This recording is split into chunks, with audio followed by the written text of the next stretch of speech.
right, everyone, this is Tim of the Online Big Blue, bringing you the best of New York Giants sports talk here, Tim. It's the day after the cuts. More roster moves will, of course, be expected. The Giants will be fine-tuning as much as possible. There will be some players that have made the team, which will probably go on the IR. They're talking about bringing back Nate Ebner. Here's my problem about bringing back Nate. Nate's only a special teams guy. 100% only a special teams guy. They tried him at safety. They started 2 games at safety last year, and he was just horrid. But he's a Joe Judge guy. Okay, here's my thing. David Sills can't play special teams, but he offers more on the roster at wide receiver than Nate Ebner offers on special teams. Just throwing that out there. And like I said, I am not a David Sills fan by any stretch of the imagination. I think everyone knows that. I think he is a 25-year-old who played wide receiver for 2 seasons at West Virginia. He still has a lot to work on in his game. People get excited because they see him against grocery baggers and they see him playing well. But he offers more to the organization than Nate Ebner does as a special teams player, because the Giants have a lot of special teams players. That's all I'm saying. There are going to be some more roster moves. We also have to add the long snapper. So there's going to be probably at least 2 guys that are going to go on the IR. Giants will be scanning the waiver wire and everything else. But before we get into that, I want to talk about Michael Strahan, Mr. 92. His number is finally going to be retired on November 28th versus the Eagles.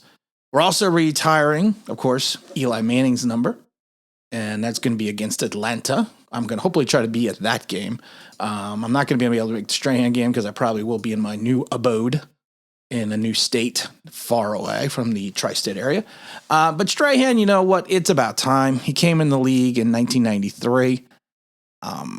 141 and a half sacks, 854 tackles total. People don't realize, and I think a lot of people that only remember Strahan from 2007 don't realize how well he played the run.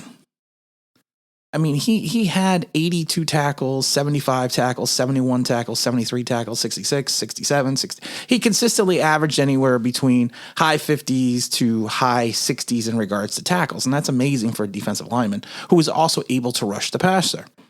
He had 6 multiple sack seasons of 10 or more. I mean, he was a modicum of consistency going up into 2004 when he got hurt. And only played in 8 games. Then he played a full 16 and of course in 2005 he had the issues in 2006, and then he came back for the full season in 2007 and played a full 16 games as well. Was not the player that he was, but he was the linchpin for that Giant defense that beat the Patriots. I'm a big Strahan fan. I remember when they drafted him. I had a friend who played on the Giants the same year as a rookie when they drafted Strahan. I have Strahan jerseys. I have multiple Strahan jerseys. It's about time. The next number we have to consider retiring is Harry Carson. How a Hall of Famer number 53, Harry Carson, is not retired from the Giants, I have no idea.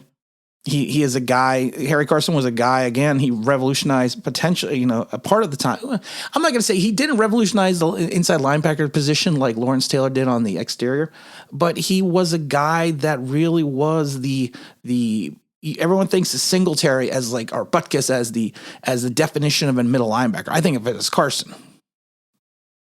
And I know a lot of his political affiliations and all this, some of the stuff it does is kind of probably distracting him from getting his number retired. But if you're going to retire Strahan, you got to retire Harry Carson. Just throwing that out there. The Giants also will be coming up with their practice squad players in the next couple days. I was scanning the waiver wire, trying to see who the Giants can come up with. I know they picked up the offensive lineman from Baltimore. His name's not Orlando Brown Jr. The kid, if you read his scouting reports, he's got various limitations in reference to arm length. He's also not athletic. They say that he has to be perfect with his technique because he is not athletic. This is the scouting report, guys, not mine. This is what scouts in the league say. He played the most of the snaps, I believe, by an offensive lineman in preseason. He performed he performed okay. He's not a guy that's going to come in and revolutionize the Giants' offensive line or revitalize the offensive line. He's a depth guy. How we got rid of Jonathan Harrison, I still don't understand. That one I don't get. But if you look at the waiver wire, to me, there's not a lot on the waiver wire the Giants should even consider going after. I mean, if you want to pick up another offensive lineman, what's his name? Miami released the what's his name? Matt Shook. I can't remember his name. They released him. I know the Eagles released Clark. He's coming off a torn Achilles, which he suffered late in 2020. I mean, he would if the Giants were LaRaven Clark, if they were attracted to anyone, it would probably be Clark. He's kind of got that Giant pedigree. He will be a depth signing. He's not young like the Giants one. He's 28. He's a former 3rd-round pick. He's a physical guy. He's got all the physical traits. He started 15 games for the Colts, and then he was a backup swing tackle for them as well. So I mean, it's someone like that. You would think maybe the Giants would help bring in. I know the Giants. I know the Giants have a full wide receiver room, but the Packers released the wide receiver St. Brown. He's a big guy, 6'5", 220 pounds. He's got great long speed. I mean, he racked up. What did he have against the Tennessee Titans? He had a touchdown, I believe, over 100 yards and 7 receptions. That was late in December.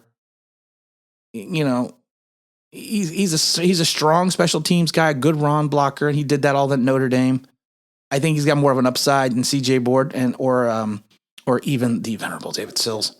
But these, like I said, these are just guys. I'm just scanning the waiver wire right now. But the Giants are going to make their decisions, and like I said, there's going to be at least 3-4 more changes. We'll do a video later today. We're not going to do a video every time the Giants run out and sign somebody.